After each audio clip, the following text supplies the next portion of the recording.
Today, I will show you a drama, horror thriller film from 2012 titled House at the End of the Street. Spoilers ahead. Watch out and take care. It is a stormy night and Carrie Ann Jacobson isn't sleeping. She sneaks out of her room and walks down the hallway, accidentally bumping against a lamp that falls to the floor. The noise wakes her parents up, so the mother comes down to check on her, but Carrie Ann attacks her with an axe as soon as she comes closer. Next, she rushes into her parents' bedroom and kills her father as well before running away into the forest. 4 years later, Dr. Sarah Cassidy and her teenage daughter, Alyssa Cassidy, move next to the house of the murders, which can be seen from their window. Sarah thinks the house is empty, but she's grateful because thanks to it, her own rent is very cheap. Alyssa goes for a walk in the forest and finds a few abandoned blankets. She also hears some noises among the trees that causes her to leave. Later in the evening, Alyssa and Sarah talk about her dad over dinner. Sarah chose to divorce him because he was on the road 9 months out of the year, but she still misses him sometimes. Alyssa needs to get used to having Sarah around, but they both believe the place will be good for them. At 3 in the morning, Sarah is woken up by some noises from the neighbor's house. A car has arrived and someone is going inside and turning on the lights. The next day, Sarah and Alyssa meet the neighbors at a potluck. Sarah asks one of them about the light she saw, and the man confirms the house isn't empty. The surviving son, Ryan Jacobson, lives there. Alyssa is introduced to Tyler Reynolds, a teenage boy that goes to a school she'll be going to and an organizer of a famine relief program. During lunch, she asks if Ryan will be joining them, but the neighbors say he won't because he keeps to himself. Some of them thinks he shouldn't live there and the house should be burned down because it brings down real estate value.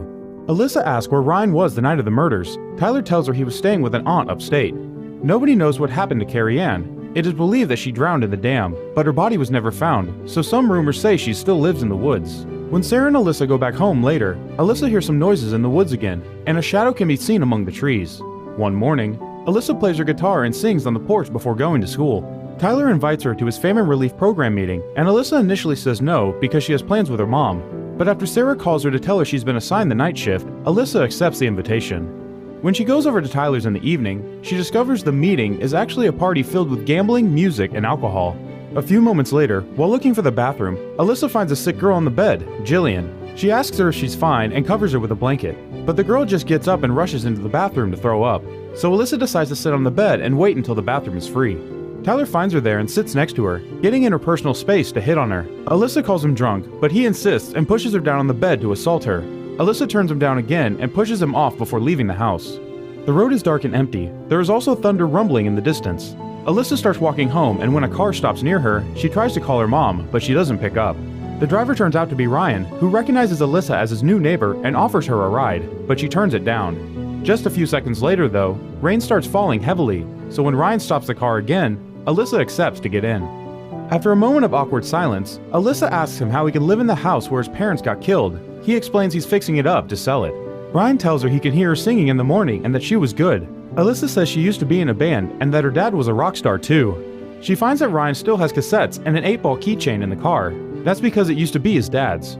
When she comments on how quiet the area is, he replies his favorite quiet time is dawn, because that's when he can write.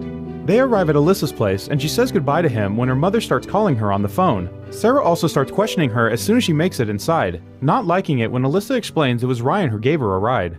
Meanwhile, Ryan is making dinner that he puts on a tray and takes to a hidden room under the basement. When he opens the door at the end of the hallway, he's jumped on by Carrie Ann, but he overpowers her and uses a needle to sedate her. He doesn't understand why she always tries to escape since he takes good care of her. He also asks her not to bother the new neighbors. When he leaves the room, he leaves the key in its usual place, which is on top of the doorframe. The next day at school, Alyssa avoids Tyler, who insults her for it. Jillian comes to sit with her and thanks her for her help during the party. She also introduces her to her brother Jake and his best friend Robbie, who know Alyssa used to be in a band because they googled her. There's a battle of the bands coming up and they invite her to sing with their band as they give her a USB stick so she can check them out. At the hospital, Sarah meets Officer Bill Weaver and asks him about Ryan, wanting to know if he's trustworthy. Bill feels bad the way people treat the boy. He was the one that had to bring him the news of his parents' death.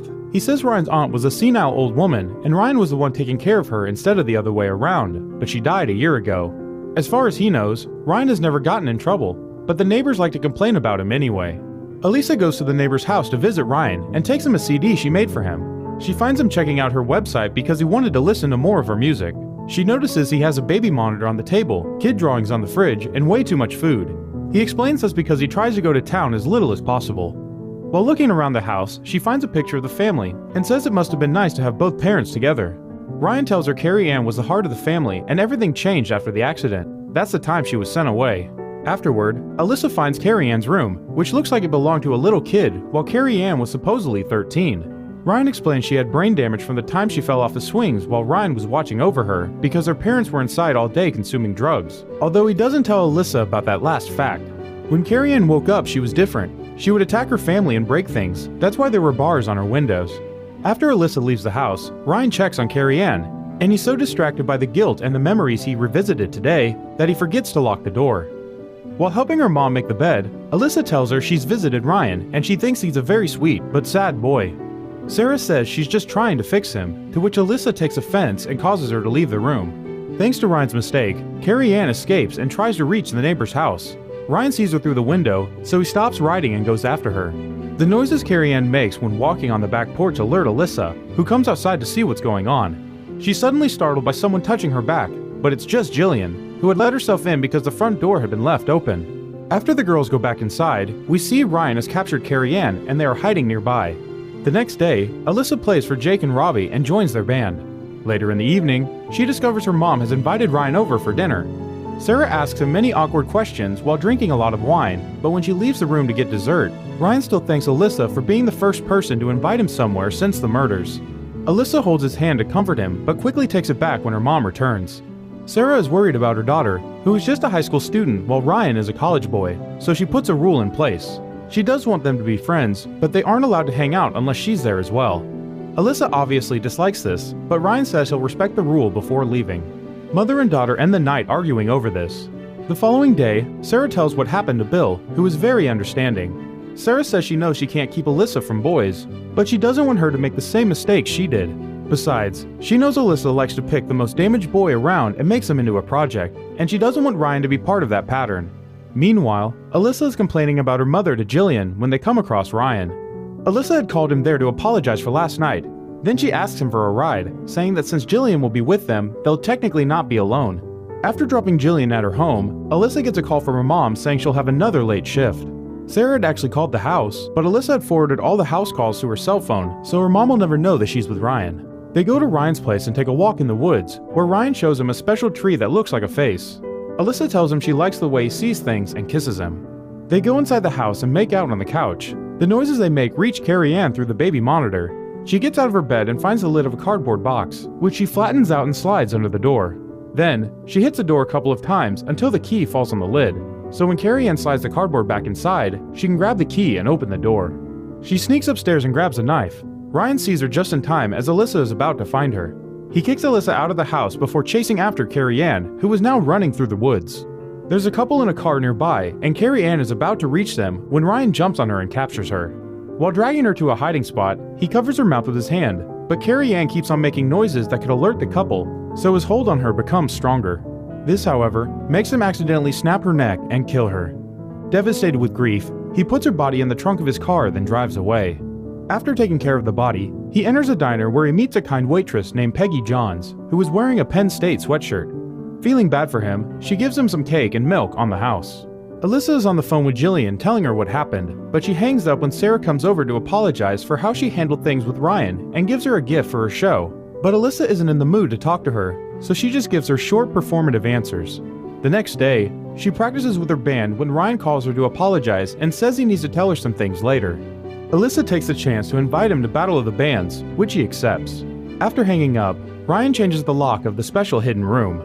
Later in the evening, Ryan arrives at the school, where Tyler and his friends make fun of him. He enters the building to say hi to Alyssa, but they are interrupted when a boy tells him his car is getting thrashed. They rush outside to find Tyler and his friends are the ones destroying the vehicle, so they try to stop them. But Alyssa is grabbed by one of the boys while the rest of the group punches and kicks Ryan. Suddenly, Ryan grabs Tyler's leg, breaks it, and throws him on the floor and steps on the broken leg before fleeing. While the bullies decide to go to Ryan's place to wreck it, Alyssa finds Ryan's keys on the floor, so she picks him up and takes the car back to his house. The boys have started a fire and leave when Alyssa arrives. Thankfully, only the drapes are burning so far, so Alyssa gets inside and manages to stop it before it could get worse. While she's taking care of the burning drapes, Sarah calls her. Tyler had been admitted to the hospital, so she heard what happened. Alyssa tells her he had only defended himself against 6 guys. After hanging up on her, she finds a box of tampons and another strange box in Ryan's trash. At the hospital, Bill defends Ryan from Tyler's angry parents. Because Sarah has a bad feeling, he promises her that he'll stop by her house too when he goes to check on Ryan. Meanwhile, Alyssa hears some weird noises coming from the basement, which is locked. After using the key she found earlier to open it, she goes downstairs and finds out it's only the washing machine. But when she's about to leave, she notices the hidden door under the carpet and decides to go in. When she enters the room at the end of the hallway, she's jumped on by Carrie Ann, whose mouth had been muzzled. Ryan arrives just in time to save her. He tells her to go upstairs while he takes care of his sister. After the camera shows us a Penn State sweatshirt hanging on a chair, we see Ryan sedate Carrie Ann and tie her to the bed while telling her Alyssa isn't like the others and she will help them. There's one weird detail, however. One of Carrie Ann's eyes isn't blue. Upstairs, Alyssa notices a contact lens stuck on her arm. She opens the trash and confirms her suspicions. The strange box had held a pair of blue contact lenses. She also finds a wallet belonging to Peggy, the waitress. Suddenly, she's startled by a voice behind her. It's Ryan, who asks her to promise not to tell anyone about Carrie Ann. He also lies and says the wallet is his. Alyssa promises she won't tell and tries to leave, but Ryan hits her to knock her out and takes her to Carrie Ann's room. He doesn't notice her phone has fallen on the floor. Alyssa wakes up tied to a chair while Ryan tells more of the story. Carrie Ann had actually died that day on the swings and he blamed himself for it. This makes Alyssa wonder who killed his parents then, but he doesn't answer the question. He just says that while he does like Alyssa, he needs Carrie Ann. He can't have both, but he could transform Alyssa into Carrie Ann as he did with all the other girls he's kidnapped, so he grabs Peggy and takes her with him, leaving Alyssa locked in the room. While Ryan puts his car in the garage, Sarah calls Alyssa and gets the cell phone's answering machine, making her realize she's been forwarding her calls all this time. She calls Bill next to inform him of this, begging to check Ryan's house first. Ryan goes back to Carrie Ann's room and starts preparing the things to transform Alyssa into his sister. He says Carrie Ann's death was his fault and that's why his parents punished him, but he stopped them. They hear Bill arrive at the house through the baby monitor, so he goes upstairs to answer his questions with lies. Meanwhile, Alyssa manages to free her feet from the bindings and kicks a lamp to make it fall on her arm. She uses it to burn through the bindings on her arm. It also burns her skin, but she endures for the sake of freedom. Back upstairs, Bill is leaving, but he notices Peggy's wallet and gets suspicious. So once outside, he calls Sarah's house and gets forwarded to Alyssa's phone, which he can hear inside the house. Ryan hears it as well, so he grabs a knife and turns off the light before hiding behind a wall. After taking out his gun, Bill re-enters the house to find the basement door open. He's about to go in when Ryan jumps on him from behind and pushes him down the stairs. He is angry with Bill because he had always known his parents were addicts and helped them cover up for Carrie Ann's death, but never did anything to stop them. Bill tells him he's always protected him. Ryan responds he's only protecting himself as he repeatedly stabs him. Alyssa has freed herself by the time Ryan returns. She hits him with the door when he enters the room and locks him inside before running away. When she makes it to the basement, she pushes the washing machine on top of the hidden doors, then is shocked to find Bill's body. She tries to leave, but the basement door is locked, so after failing to find Bill's gun on his holster, she goes into the garage. She isn't able to open the doors there either, and when she gets in the car, there are no keys so she can't start it, but she does find a box with a piece of cloth and a bottle of chloroform in it. Ryan, who managed to escape because he had the keys with him, finds her, then uses the cloth she found to knock her out. Sarah arrives at the house while Ryan puts Alyssa in the trunk of his car, just before she wakes up and finds Peggy's body next to her. While Ryan talks to Sarah at the door, Alyssa kicks off the car seats, creating a hole through which she can get out. Afterwards, she grabs a hammer and breaks the window of the garage door so she can call for her mom. Sarah hears this and enters the house to look for her. Ryan stops her by stabbing her. Alyssa returns to the basement through the broken windows and hides behind some furniture as Ryan throws Sarah on the floor. He's about to carry her body away when he notices Alyssa has escaped, so he puts Sarah down and grabs a knife before looking for Alyssa. He finds her when he hears her trying to move. He attempts to grab her, but she kicks him off her. Afterward, she finally finds Bill's gun and attempts to shoot Ryan, who hides and turns off the power. Luckily for Alyssa, she's also found Bill's flashlight, so she manages to see and shoot Ryan when he's about to jump on her. After turning the power back on, she approaches his body to grab his keys, but he wakes up and grabs her wrist. It's Sarah that saves her by hitting him with a hammer. Together, mother and daughter escape. The movie ends with Sarah and Alyssa moving out of town and Ryan being confined to a psychiatric ward. Through a flashback, we finally learn the final piece of the story behind the murders. After Carrie Ann's death, their parents dressed Ryan in her clothes and called him by her name. They even treated him as if he was their daughter. It was him who had murdered them for it. Make sure to subscribe and turn on notifications so you can watch more videos like this. Thanks for watching.